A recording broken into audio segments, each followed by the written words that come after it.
하나님의 말씀 가운데 나오신 모든 성도님들을 주님의 이름으로 축복합니다. 말씀을 통하여 주신 놀라운 평안이 우리 성도님들 삶 가운데 함께 하시기를 원합니다. 오늘 우리에게 주시는 말씀은 여호수아 12장 1절에서 24절까지의 말씀입니다. 이스라엘 자손이 요단강 동쪽 해 돋는 쪽 곧 아르논 골짜기에서부터 헤르몬 산까지 동쪽 온 아라바를 무찌르고 점령하였는데 그 땅의 왕들은 다음과 같다. 하나는 헤스본에 사는 아모리 사람의 왕 시온이다. 그는 아르논 골짜기 끝에 있는 아로엘에서 골짜기 중간과 길르앗의 반쪽과 더 나아가서 암몬 자손의 경계인 야복 강까지를 다스렸다. 그는 또한 아라바 동쪽 방면의 긴 네롯 바다까지와 아라바의 바다 곧 동쪽 방면의 사해 베디어 시몬으로 통하는 길까지와 남쪽으로는 비스가 산 기스까지 다스렸다. 또 하나는 바산 왕인 옥이다. 그는 르바족 가운데서 살아남아 아스다롯과 에드레이에서 살고 있었다. 그는 헤르몬 산과 살르가와 온 바산과 그술 사람과 마가 사람과 길르앗의 반쪽과 그리고 더 나아가서 헤스본 왕 시온이 다스리는 땅의 경계선까지 다스렸다. 이 두 왕은 바로 주님의 종 모세와 이스라엘 자손이 무찌른 사람들이다. 주님의 종 모세가 그 땅을 루벤 지파와 갓 지파와 므낫세 반쪽 지파에게 주어서 소유로 삼도록 하였다. 여호수아와 이스라엘 자손이 요단강 동쪽에 있는 서쪽 레바논 골짜기에 바알갓에서부터 세일로 올라가는 곳인 할락산까지 그 땅의 왕을 모두 무찔렀다. 여호수아가 이스라엘의 지파들에게 그 지파의 구분을 따라 그 땅을 나누어 주어서 가지게 하였다. 그 땅은 산간 지방과 평지와 아라바와 경사지와 광야로서 햇사람과 아모리 사람과 가나안 사람과 브리스 사람과 히윗 사람과 여부스 사람이 사는 남쪽에 있다. 그들이 무찌른 왕들은 다음과 같다. 여리고 왕이 하나, 베델 근처에 아이 왕이 하나, 예루살렘 왕이 하나, 헤브론 왕이 하나, 야르못 왕이 하나, 라기스 왕이 하나, 에글론 왕이 하나, 게살 왕이 하나, 드빌 왕이 하나, 게델 왕이 하나, 호르마 왕이 하나, 아랏 왕이 하나, 림나 왕이 하나, 아둘람 왕이 하나, 막게다 왕이 하나, 베델 왕이 하나, 답부아 왕이 하나, 헤벨 왕이 하나, 아벡 왕이 하나, 랏사론 왕이 하나, 마돈 왕이 하나, 하솔 왕이 하나, 시므론 무론 왕이 하나, 악삽 왕이 하나, 다낙 왕이 하나, 무깃도 왕이 하나, 게데스 왕이 하나, 갈멜의 용느암 왕이 하나, 도르 언덕의 도르 왕이 하나, 길갈의 고임 왕이 하나, 디르사 왕이 하나이다. 이 왕들은 모두 31명이다. 기억력이라는 것은 세월이 흐르면 흐를수록 약해지기 마련입니다. 분명히 모든 것을 외우고 다녔던 그 시절이 있었는데 이제 이름 하나 기억할 때도 참 많은 애를 쓰시는 어르신들을 종종 보게 됩니다. 그런데 이 기억력 쇠퇴라는 것이 꼭 어르신들에게만 나타나는 현상이 아님을 발견했습니다.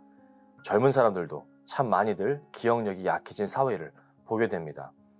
그래서 많은 사람들이 잊지 않고 놓치지 않고 기억하기 위해서 자신의 수첩이나 다이어리에 기록을 해서 기억하게 되는 것을 많이 보게 됩니다. 이렇게 우리는 잊지 않기 위해 많은 노력을 하게 되죠. 잊지 않기 위해 우리는 기록을 남겨두게 됩니다. 우리가 역사를 배우고 과거에 어떠한 일들이 일어났는지 알 수 있는 것은 그 당시 있었던 일들을 기록된 형태로 그 정보를 접했기 때문입니다. 중요하고 잊지 말아야 하는 것은 중요한 내용들을 우리는 기록하고 보존하고 잊혀지지 않도록 많은 노력을 하게 됩니다. 오늘 여호수아 12장의 말씀이 그렇습니다. 어찌 보면 말씀의 내용이 굉장히 독특하죠. 1절부터 24절까지의 내용에 걸쳐서 요단 동편과 서편에서 여호수아가 정복한 31명의 왕들과 그들의 성읍의 이름이 마치 군대 기록이나 행정 문서처럼 나열되어 등장합니다. 과연 이렇게 길고 심지어 지루해 보이는 이 명단을 통해 우리는 무엇을 깨달을 수 있을까요? 하나님께서는 이 왕의 명단들을 통해서 무엇을 우리에게 말씀하고 계시는 걸까요? 발음하기도 참 어려운 이 왕들의 명단, 이스라엘 자손들이 이미 무찌른 이 왕들의 명단은 그저 단순한 이스라엘의 역사의 기록이 아닙니다. 이 내용은 살아계신 하나님께서 그분의 신실하심을 나타내시고 드러내시는 놀라운 증거입니다. 왜 그렇습니까? 하나님께서는 이스라엘 백성들에게 주시겠다라고 한 그 땅을 주셨습니다. 약속하신 그 땅을 하나님께서는 이스라엘 백성들에게 분명히 주셨습니다. 하나님께서는 그분이 하신 약속을 끝까지 지키시고 이루어내셔서 하나님의 신실하심을 증명하시고 나타내셨습니다. 그냥 아무런 생각 없이 봤을 때는 그저 몸이 건조하게 느껴지고 읽기 참 불편한 내용들도 하나님의 신실하심을 기억하며 말씀 가운데 임할 때 하나님의 절대적인 신실하심을 볼 수 있습니다. 우리들의 삶도 그렇지 않습니까? 분명히 하나님을 믿는 하나님의 자녀들인데 우리들의 삶을 들여다보면 오늘 말씀의 표면적인 모습처럼 지루하고 뭔가 중요하지 않은 여러 가지 일들로 채워져 있는 듯한 느낌을 받을 때가 많습니다. 하지만 그 내용이 말하고자 하는 핵심을 깨달을 때 완전히 다른 의미로 다가오는 것처럼 우리들의 삶 역시 하나님께서 일하심과 그분의 은혜가 기록되어 있는 거룩한 문서가 될 수 있음을 가르쳐줍니다. 먼저 정복 전쟁의 내용을 요약하며 여호수아 12장은 여호수아서의 전반부를 마무리하고 있습니다. 하나님께서 허락하신 정복 전쟁의 승리와 그 내용들을 기록하며 하나님께서 약속하신 땅이 실제로 이스라엘 백성들에게 주어졌음을 확증하고 있습니다. 1절부터 6절까지의 내용을 보시면 모세 시대의 요당 동쪽에서 정복한 땅과 왕들을 기록하고 있고 7절부터 24절은 그 다음 지도자로 세워진 여호수아가 요단 서쪽에서 정복한 왕들이 기록되어 있습니다. 모세, 여호수아 이렇게 하나님의 백성 이스라엘을 이끈 지도자는 시간이 지남에 따라 바뀌었습니다. 하지만 이들을 신실하게 이끄시고 가나안의 왕들을 무너뜨리시고 그들을 약속의 땅으로 인도하신 하나님의 신실하심과 은혜는 여전히 그들과 함께하고 있습니다. 겉으로 봤을 때는 절대 불가능했던 가나안 정복이었지만 이들을 이끄시는 하나님을 의지하고 신뢰하며 나아갈 때 하나님께서는 그 불가능을 가능케 하셨고 약속을 이루셨습니다. 하나님께서 우리에게 허락하시는 구원이 그렇습니다. 그 구원을 위해 우리가 우리의 힘으로 무언가를 쟁취한 것이 아닙니다. 구원은 우리가 무언가와 잘 싸워서 얻어낸 전리품이 아닙니다. 구원은 하나님의 절대적인 주권과 하나님의 놀라우신 사랑의 핵심, 예수 그리스도께서 우리에게 허락하신 놀라운 언약의 결과입니다. 예수 그리스도께서 단 한 번의 영원한 대속으로 죄와 사망의 법에서 우리를 구원하셨습니다. 우리가 잘 싸워서가 아니라 오직 예수님을 통해 우리에게 주어진 놀라운 하나님의 사랑, 하나님의 전적인 은혜인 것입니다. 우리가 하나님의 은혜에 대해 잊기 시작할 때 우리 삶 속에 감사도 믿음도 사라지게 됩니다. 여호수아가 이스라엘 백성들과 함께 31명의 왕들과 싸워 이겼습니다. 이 승리는 하나님께서 주신 승리입니다. 그리고 그 승리를 기억하기 위해 여호수아 12장은 기록된 것입니다. 하나님의 은혜를 잊지 않기 위해서 하나님께서 주신 놀라운 승리를 잊지 않기 위해 이렇게 불필요해 보이는 왕들의 이름들을 열거하며 기록한 것이죠. 이름만 들어도 알 법한 왕들의 이름들도 있지만 생소한 왕들의 이름들도 보입니다. 크고 작고를 떠나 하나님께서는 약속하신 땅을 완전히 이스라엘 백성들에게 주셨음을 선포하고 있는 것이죠. 하나님께서 우리들의 삶 속에서 만나게 하시는 여러 가지 일들이 있습니다. 크고 작은 일들입니다. 그러한 삶의 일들 가운데 하나님께서는 크고 작음에 집중하는 것이 아니라 모든 일들을 똑같이 나에게 주어진 일들로 여기며 최선을 다하여 임하시기를 원하십니다.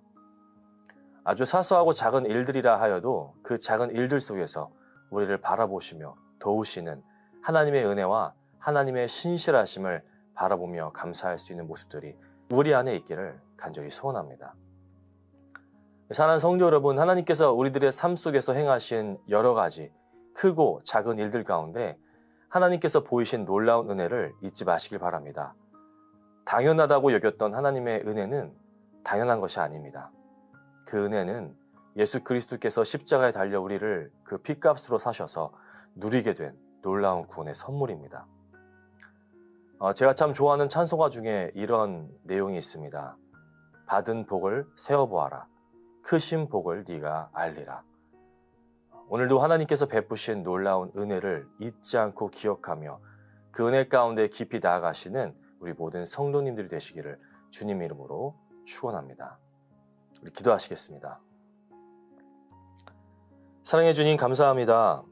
오늘도 셀 수 없는 놀라운 은혜를 허락하셔서 예배하며 기도하고 하나님께 나오게 하심을 감사드립니다. 오늘 주신 말씀을 통해 하나님께서 베푸신 놀라운 은혜를 잊지 않고 늘 기억하며 나아가게 하여 주옵소서. 하나님께서 베푸신 그 놀라운 은혜를 기억하며 나아갈 때에 우리 안에 감사와 믿음이 더욱 자라게 하시고 날마다 하나님께 더욱 가까이 나아가는 우리들의 영적인 삶이 되게 하여 주옵소서. 여전히 죄 가운데 살아가고 있는 우리 모두가 빛 되신 주님을 바라보며 말씀이 육신이 되어 오신 예수 그리스도를 바라보며 나아가게 하여 주시고 우리가 지은 죄들을 깨닫게 하여 주셔서 이 시간 우리들의 모든 죄를 주님께 고백하고 회개하며 나아가게 하여 주옵소서. 회개하며 나아가는 그 기도를 들으시고 우리를 용서하여 주옵소서. 우리들의 삶 속에서 행하시는 크고 작은 일들 속에서 하나님의 은혜를 기억하게 하여 주시고 나에게 주어진 이 은혜가 나에게 허락된 이 구원이 절대 쉽게 우리에게 공짜로 주어진 것이 아님을 기억하게 하여 주옵소서. 예수 그리스도께서 영원한 죽음에서 우리를 건져내셔서 영원한 생명을 허락하신 그 놀라운 구원의 기쁨과 여정을 잊지 않게 하시고 늘 감사함으로 살아가게 하여 주옵소서. 우리에게 허락하신 삶 속에서 서로 교제하며 살아가게 하신 형제 자매들, 우리의 이웃들을 사랑하되 내 몸과 같이 사랑할 수 있는 능력을 우리에게 허락하여 주옵소서. 몸과 마음 가운데 아픔이 있는 성도들을 만나 주셔서 놀라운 치유와 회복이 그들 가운데 임하게 하여 주시기를 간절히 기도합니다. 오늘도 주님을 기쁘시게 하는 귀한 하루가 되게 하여 주옵소서. 모든 것 감사드리며 살아계신 예수님의 이름으로 기도드립니다. 아멘.